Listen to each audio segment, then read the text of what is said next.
na nakakaalam po yung pag-issue ng franchises?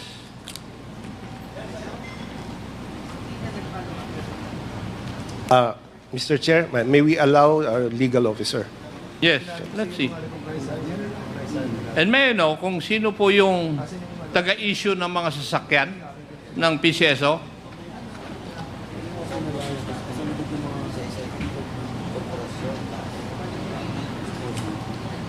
Meron ba yung nag-issue ng mga sasakyan? Just like the pick-up used by the late Wesley Barayoga? Good afternoon, Mr. Chair. The office assigned to issue the service vehicles for PCSO officials and employees would be the General Services Department of PCSO. Sino nga? At present, the manager of the General Services Department is Ms. Agnes Ibera. Is she around? Yes, Your Honor. Yes, kung pwedeng maupo siya kasi kasama sa pagtatanong ko yung para mas mabilis. Nandyan siya?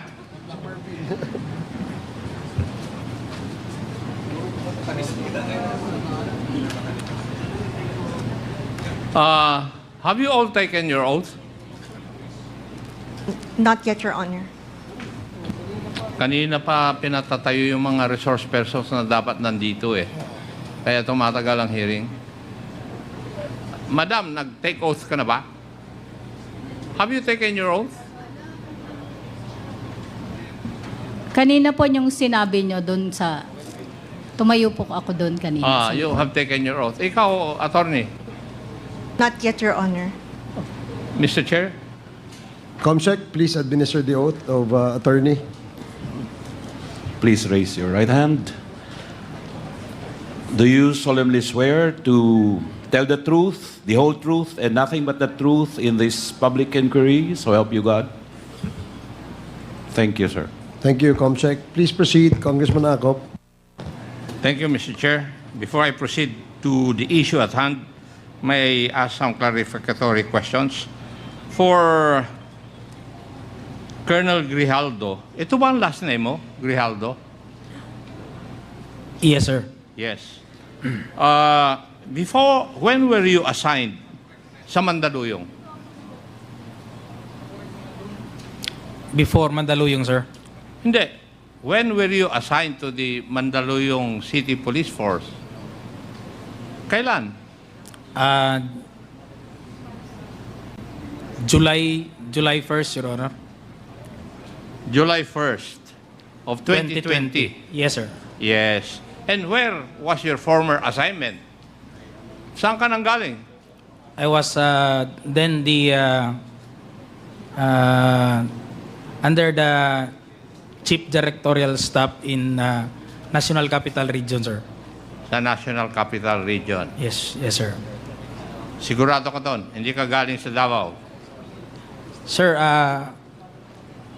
I came also to work with, I also assigned during my Relax junior ka lang. years. Mag-relax ka para masagot mo yung katanungan ko ng Yes, tama. sir. Yes, sir. I was assigned in Davao Region, sir. Before you were assigned sa NCR Command? Or galing ka sa Davao, diretsong Mandaluyong? No, sir. Na-assign din na ako, sir, sa Region 7, sir. Okay. Yes, sir. Sige, thank you. Colonel Barandog. Yes, Mr. Chair. Na-assign ka sa PCSO as part of the contingent ng CIDG noong 2020. Tama? Sir, I was assigned in PCSO, sir, as detailed, sir. As?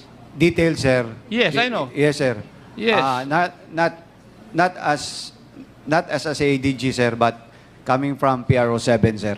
PRO 7. So, Yes, sir. ang nag-request sa'yo na pumunta sa PCSO, ma-detail doon, ay si Colonel Garma. Tama? Yes, sir. Kasi magkasama kayo doon sa Region 7 eh. Yes, sir. Yes. Thank you. At ikaw yung opisyal na na-ambush na kasama mo yung asawa mo. Yes, sir. Kilala mo na kung sino umambush sa'yo o nagpa-ambush? I have several suspects, sir. At least, that's good enough kasi alam mo kung sinong iilagam mo.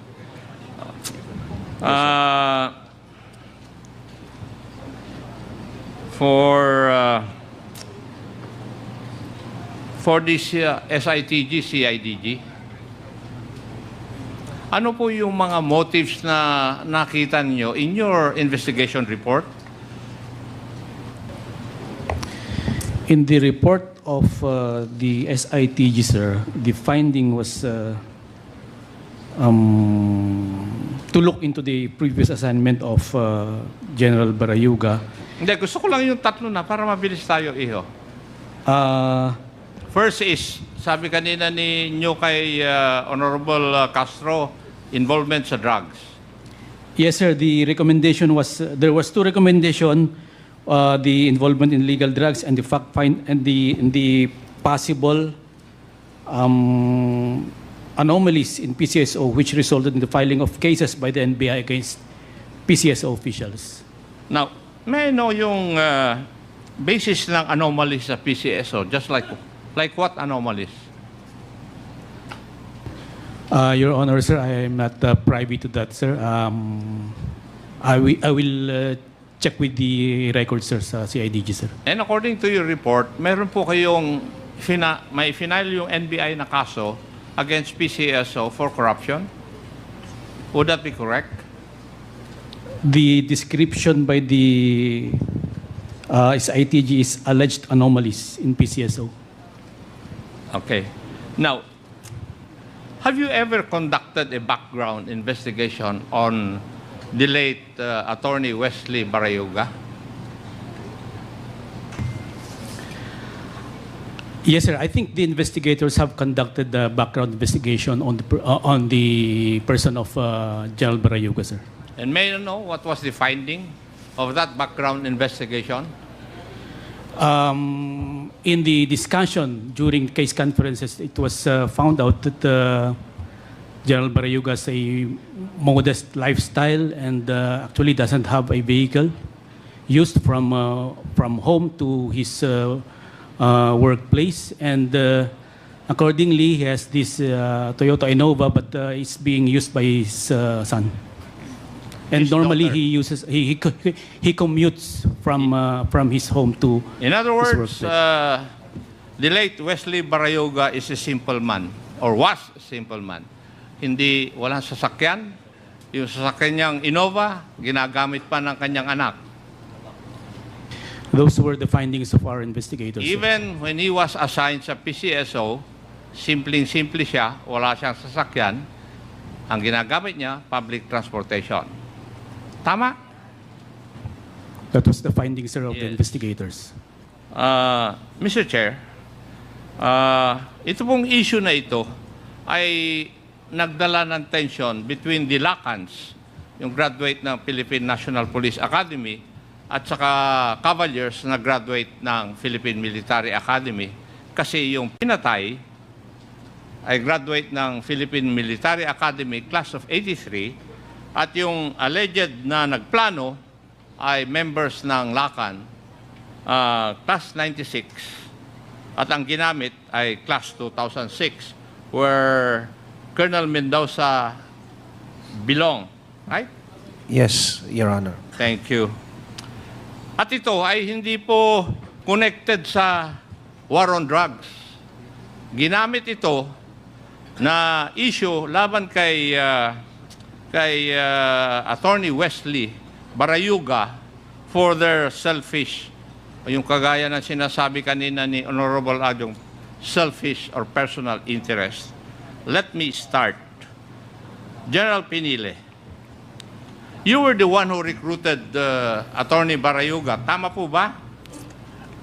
Yes, Your Honor, Mr. Chair. Why? Because classmate mo siya. He was my classmate and a lawyer. Yes. And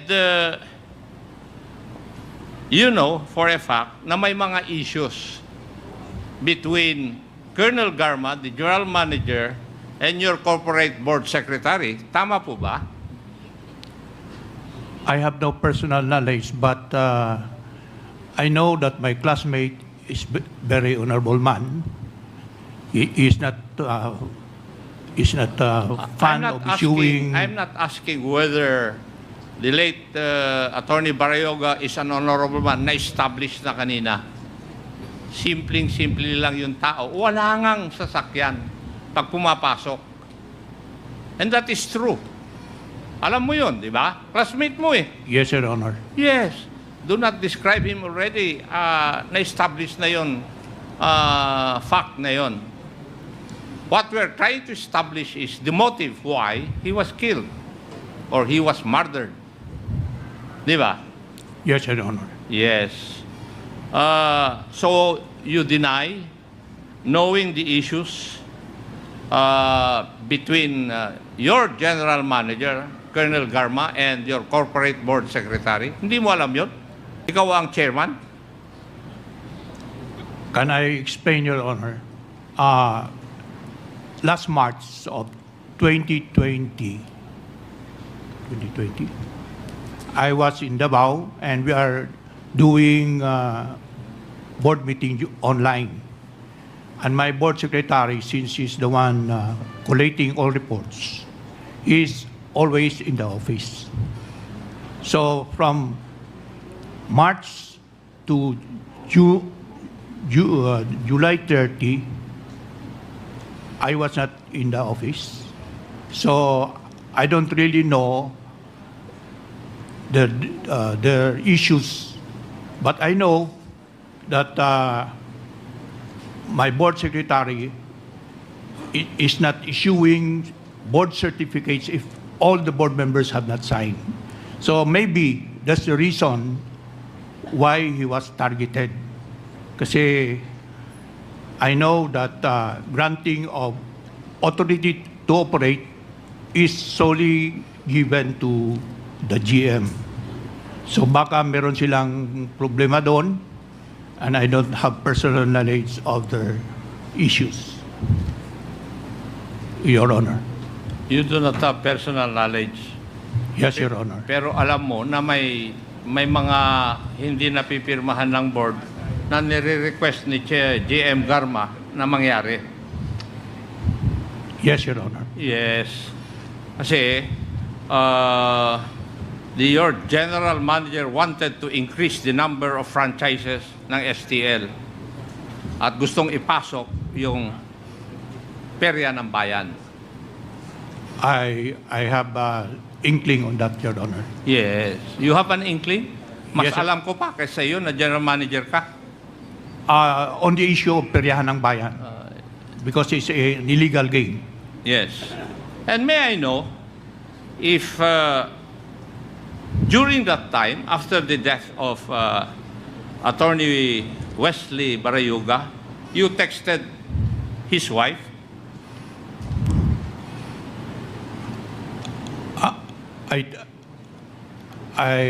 Maybe I inform her, Your Honor, because my classmate was killed, and as a classmate and also the chairman, it's my obligation to inform her, Your Honor. That is your obligation, right? Yes, Your Honor. And you informed her na meron kayong parang separate investigation group to look into it. Tama rin po ba? It's because, you know, Your Honor, I inform our class president on how to solve this problem. So in order to relieve the pain of the wife of my classmate, I inform her that we have parallel investigation so that it will be facilitated. And also, Your Honor, the class and other concerned groups posted a 1 million bounty for those who can help facilitate the investigation. So I would like only to tell this, Your Honor, that during the wake, I was approached by the brother of my classmate. Sir, hindi sana ito maging statistics lang. Kaya we assured him, kasi yung brother ni late Wesley is also a general in the fire service, I think. Yes. Pero, doon sa itinext mo kay Mrs. Pinili, and I have a copy of your text, you said something about the phrase privilege. I would like to read a part of it. Good morning, Mr. Sara. Hope you are doing fine and able to cope with the tragic loss of Wesley. My conversation with Yusek Q, siguro si Yusek Kinsay ito. Sino yung Yusek Q? Yusik Kitain, Your Honor. Kitain. And Senator BG. Sino po yung BG? Senator Bongo? Bongo, Your Honor. Were privileged communication or were considered highly confidential? What were those informations that you shared with Yusek Kitain and Senator Bongo na confidential? Hindi na confidential ngayon kasi masosolve na yung kaso eh. Regarding, Your Honor, I said this because we have also already known the motive. So I reported this to them. Let me stop you there, please. You have known the motive? Yes, already, Your Honor. Ano yung motive na alam nyo noon? Now, the issues now... Ano yung motive na alam nyo noon? Pakisagot lang yung aking katanungan kasi nanggaling po sa bungangan nyo po yun eh. It was already been Alam nyo na kung sino ang may kagagawan. Would that be correct? yes, Your Honor. Yes. And for 4 years, you have suppressed it. You and some members of your class. Di ba? Or you want me to show proof of that?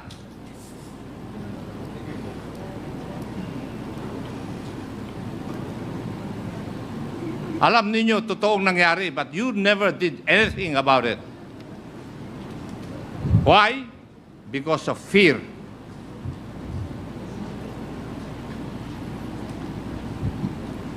Am I correct? Partly, Your Honor. Partly. And which part is not true?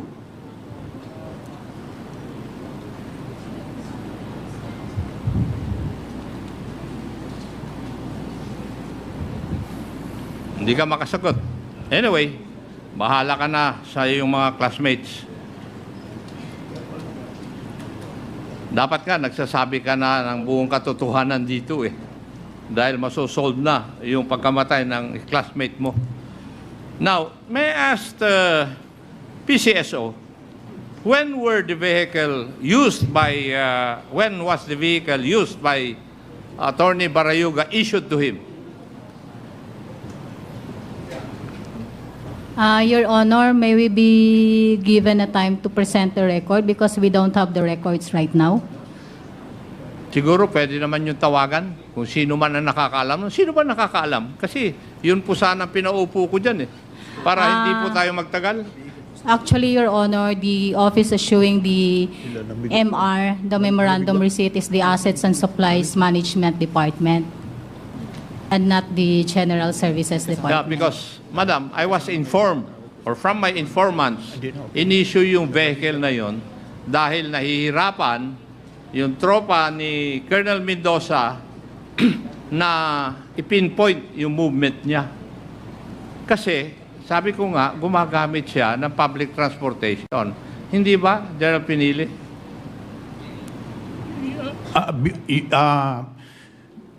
My classmate, I know him personally because we are eating during lunchtime.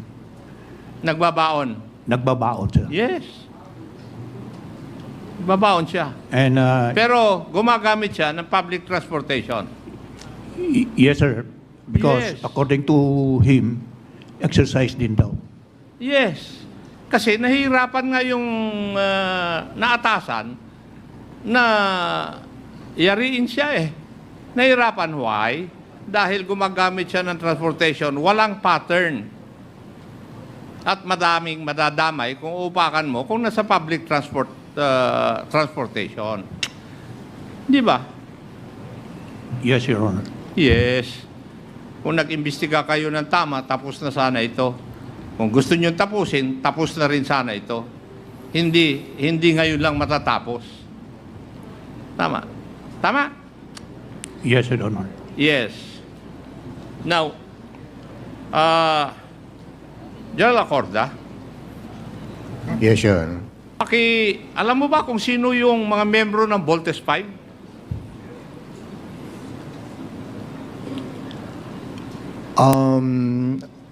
Yung empleyado rin yung na civilian employee, alam nga nila eh. Yes, Your Honor. I think there Huwag is ka a nang listing of that. magsinungaling. Kasi alam ko naman yung civilian employees nga ng PNP, alam eh kung sino membro ng Voltes 5. Pero yung susunod na tanong ko, are you aware of the existence of the group called Kingsmen?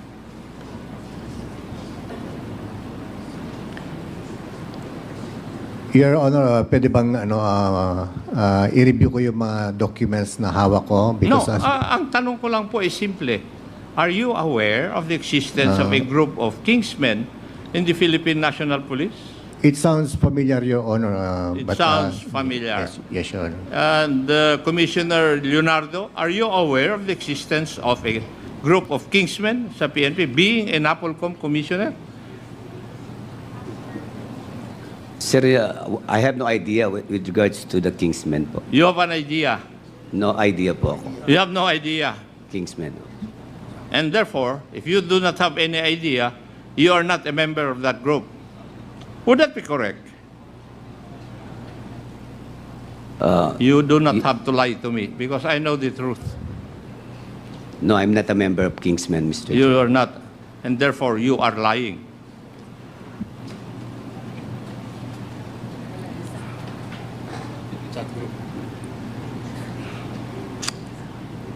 The members of that group ay 8 po kayo. 8 po kayo. At alam na alam ng mga membro ng Philippine National Police that there's such a special group known as Kingsmen. And they have cornered yung ibang STL franchises. And that's precisely the reason why Attorney Barayoga was killed, simply because hindi niya gusto yun. Inaayawan niya. Tama rin po ba, General Pinili? Based on the character of my late board secretary, yes, sir. Yes. I'm asking this, General Acorda, kasi nung nabaril si Wesley, General Barayoga, ikaw ay nasa intelligence. Di po ba? Yes, Your Honor. Yes. Yun ang kuwan nun. Now, 8 po yun. May I know from PCSO, is there such an entity as Refresh Gaming Corporation?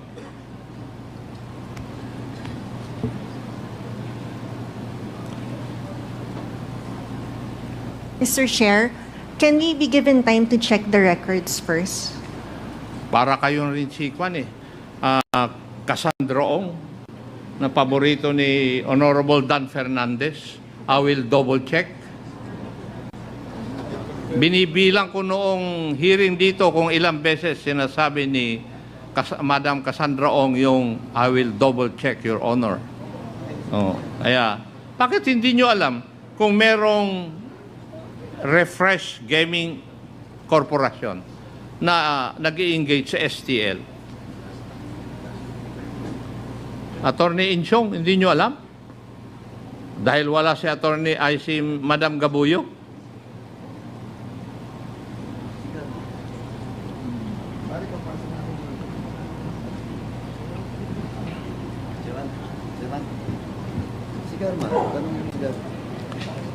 May I ask Colonel Garma, do you know of the existence of a Refresh Gaming Corporation?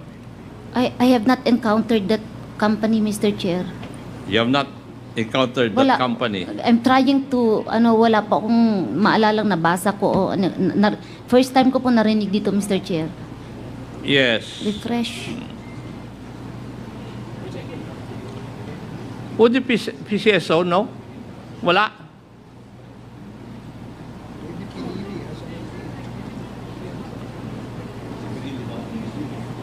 May I ask PCSO to submit to this committee in the next hearing, Mr. Chair, the incorporators of RGC, Refresh Gaming Corporation.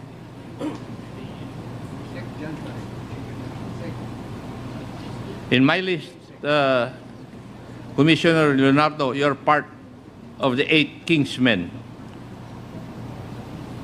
You are part of it. And some of the members, like, for example, I want PCSO to validate this, yung in charge ng management ng STL sa Batangas ay isang Colonel Kahipe.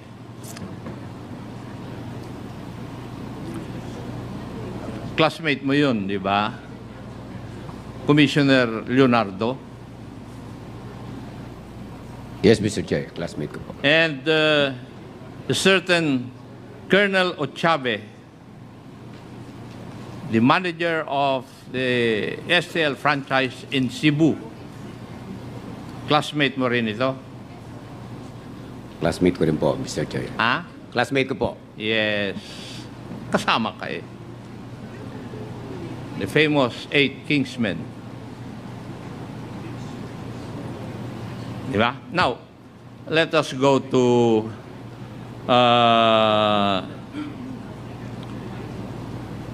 Colonel Mendoza and Mr. Nelson Mariano. Totoo ba na nahirapan kayo talaga na targetin si Attorney Wesley Barayoga? Yun po ang sabi nung ni Loloy. Nahirapan sila. Sino ni Loloy? Yes, sir. Yung napili nyo na gunman. Yes, sir. Okay. Bakit? Base sa sabi niya, bigla nawawala daw po. Biglang nawawala? Yes, sir. Oo. So, walang pattern kayo makita? Yun ang sabi nila, sir. Kaya yung mga gusto makaiwas, do not establish a pattern.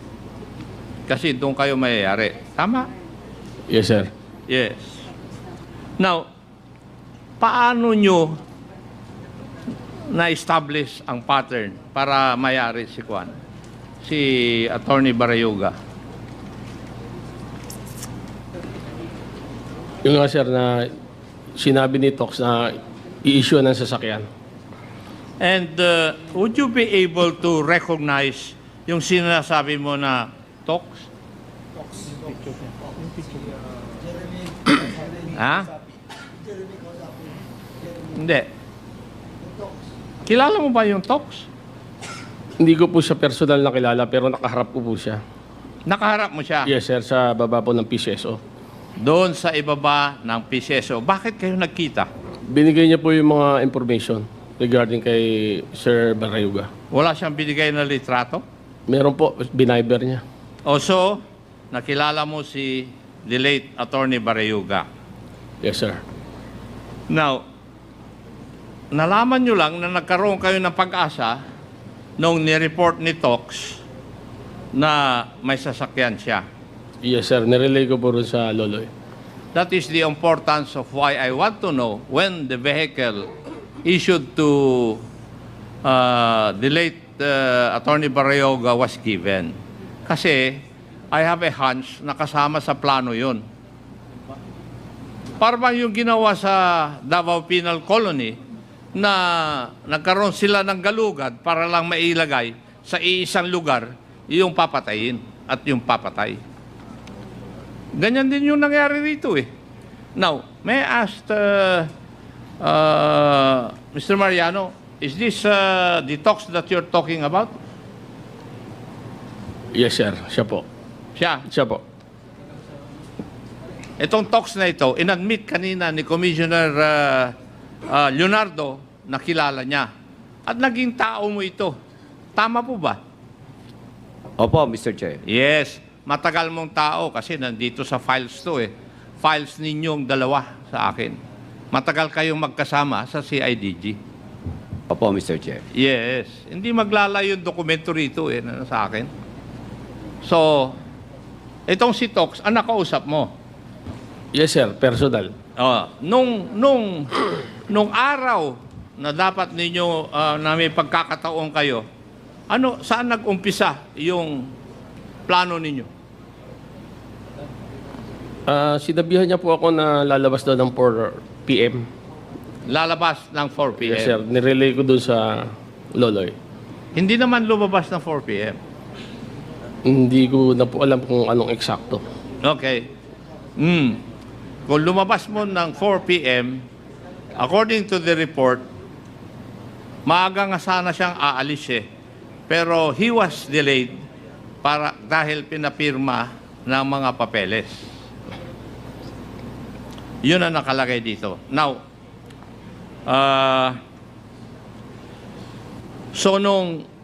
paano nyo nalaman yung paglabas niya at saka kung saan dadaan? Nirelay po sa akin ni Tox sa cellphone, tapos nirelay ko rin po kay Loloy.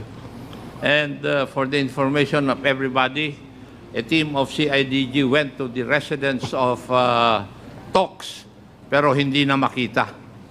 And he has not reported to his assignment for 2 days already. Dahil at the back of my head, nasabihan na siya ni kay Commissioner Leonardo na lumubog ka muna. But the arm of the law will definitely catch up with him. So, si Tox ang nagre-relay sa'yo nung kilos. Yes, sir. At nandun sa inyong, nabasa ko sa inyong affidavit, na during the board meeting, nakakuha pa kayo ng feedback? Yes, sir. Mayroong picture silang sinend na nasa online meeting. Pinicturan. O tama rin naman yung sinabi ni General Pinili, online na ang kanilang board meeting eh. It coincides with the statement of the PCSO manager during that time. So online meeting, yun ang pinakita. Yes, sir. Eh yung pag-alis, paano nyo nalaman? Nag-text din si Tox, tapos na-relay ko din kay Loloy. Doon ba niya sinabi kung anong sasakyan? Yes, sir. Okay. So, definitely, talagang nagkaroon ng conspiracy para patayin si Attorney Barayoga. Now, let's debunk yung sinasabi ng CIDG na theory na involved sa drugs. Si Attorney Barayoga. PIDEA. May ask PIDEA, in the original list, kasama ba yung pangalan ni Attorney Wesley Barayoga? Mr. Chairman, Your Honor, no, sir. No. And was there ever a time that his name was included in the list or the watch list for in the drug war? Your Honor, his name was included in the August 2020 list, and that is the third list. So in the first and second list, his name is not there. So, in the third list, dated August 20, doon napasama po yung pangalan ni Attorney Wesley Barayoga. Yes, Your Honor. And that list, or his inclusion, was already after his death. Would that be correct? Yes, Your Honor. Yes. Inilagay lang doon yung pangalan niya para merong basis. Yung sinasabi, yung theory na drug-related case. Nilagay lang doon.